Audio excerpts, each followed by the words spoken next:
Hello అందరికీ. అందరూ ఎలా ఉన్నారండి? అందరూ బాగున్నారా? నేనైతే చాలా చాలా బాగున్నానండి. నిన్న ఫ్రైడే ఈవినింగ్ నాకేదైనా తినాలి అని అనిపించింది. అంటే కొంచెం స్పైసీగా తినాలని అనిపించింది. అప్పుడు గుర్తొచ్చింది ఏంటి అంటే 1 వీక్ నుంచి మన ఫ్రిడ్జ్‌లో మిర్చి బజ్జీ అయితే ఉన్నాయి. ఇవి కాస్ట్ అయితే ఎక్కువేనండి. పావు కేజీ తీసుకున్నాను నేను. ఆ పావు కేజీ కూడా 30 రూపీస్ అనమాట. సో, మాకైతే పావు కిలో సరిపోతున్నాయి. అందుకని చెప్పేసి నేను పావు కిలో తెచ్చి ఎప్పుడో పెట్టుకున్నాను కదా! దాన్ని ఇంకా వేస్ట్ చేసేయడం ఎందుకు, అది అలానే ఉండిపోతుంది మిర్చి అని చెప్పేసి మిర్చి బజ్జీ చేస్తున్నాను. మీ అందరికీ తెలిసిందే కదా!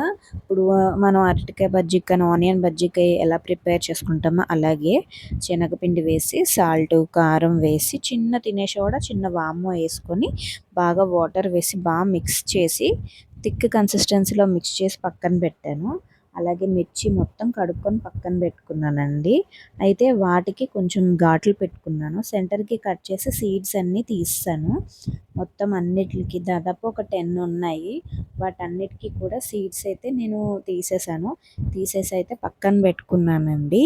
కానీ ఈ సీడ్స్ ఏవైతే ఉన్నాయో అవి నిజంగానే కారంగా ఉన్నాయండి. చేతులల్లా మండిపోయాయి నాకు. సో, ఇప్పుడు మనం బజ్జీ వేసేస్తున్నాం చూడండి. యాక్చువల్‌గా మిర్చి బజ్జీలో నేను కొంచెం బియ్యపు పిండి వేశాను.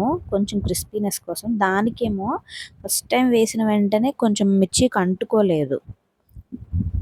కన్సిస్టెన్సీలో ఎంత థిక్ కన్సిస్టెన్సీగా కలిపినా ఆ పిండి అనేది బజ్జీకి అంటుకోలేదు. అందుకనే సెకండ్ టైం నేను మళ్ళీ ఫ్రై చేసిన తర్వాత మళ్ళీ ఫ్రై చేశాను అనమాట. అంటే ఫస్ట్ టైం మనం మిర్చి బజ్జీ ఫ్రై చేసి పక్కన పెట్టుకున్న దాన్ని ఇంకొకసారి మళ్ళీ అదే పిండిలోకి ముంచి పెట్టాననమాట. పల్లీలు కూడా వేయించుకున్నాను. ఆనియన్ కట్ చేసి పెట్టుకున్నాను. కొంచెం లెమన్ వేసేసి. ఇంకా చాట్ మసాలా అవన్నీ వేయలేదండి. ఎందుకంటే ఇప్పటికే ఇంట్లో అందరికీ గ్యాస్ట్రిక్ ప్రాబ్లమ్ ఉంది. సో, అందుకని నేను ఎక్కువ మసాలాస్ అవి వెయ్యలేదు. పచ్చికారం ఎలాగా వేసానో అది సరిపోతుంది. బేసన్ అంటేనే గ్యాస్ట్రిక్ కదా! ఇంక అందుకని ఏం వేయలేదు. మామూలుగా ఆనియన్స్ పెట్టేసాను. లైమ్ ఆనియన్స్ పెట్టేసి మనకి శనగ పలుకులైతే వేపేసి పెట్టుకున్నాం కదండీ! అవి పెట్టేసానండి. ఇంకేముంది, మీ అందరికీ కూడా సర్వ్ చేసేస్తాను వచ్చేయండి. మన మిర్చి బజ్జీ రెడీ. అలాగే ఇంక ఇది అయిపోయిన తర్వాత ఈవినింగ్ టిఫిన్ అయితే ఇడ్లీ పెట్టానండి. ఇడ్లీ విత్ పల్లి కొబ్బరి చట్నీ చేశానండి. నా వీడియో గనుక మీకు నచ్చినట్లయితే లైక్ చేసి, ఫాలో చేసి, షేర్ చేసి, సబ్స్క్రైబ్ చేయండి.